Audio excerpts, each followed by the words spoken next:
परळीतल्या घटनेसंदर्भात गृहमंत्र्यांनी जबाबदारी घेतली पाहिजे अशी प्रतिक्रिया राऊतांनी दिली आणि इतकंच नाही तर मणिपूर प्रमाणे हिंसाचार सुरू असल्याची टीका त्यांनी केलेली आहे। संजय राऊतांनी भाष्य केलेलं आहे। परळीमधल्या घटनेसंदर्भात गृहमंत्र्यांनी जबाबदारी घ्यावी, तसंच मणिपूर प्रमाणे हिंसाचार सुरू असल्याची टीका सुद्धा संजय राऊतांनी केली आहे।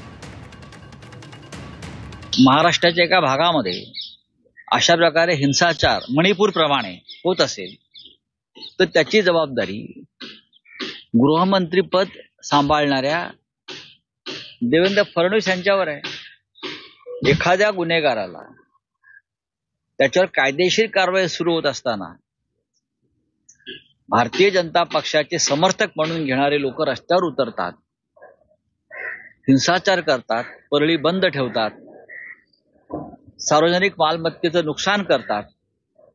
हा काय प्रकार आहे? आम्ही एखादं आंदोलन केलं तर आम्हाला परवानगी मिळणार नाही विरोधी पक्षाला, तर आमच्या लोकांना तुरुंगात टाकतील। मग इथे तुम्ही काय शेपूट घालताय?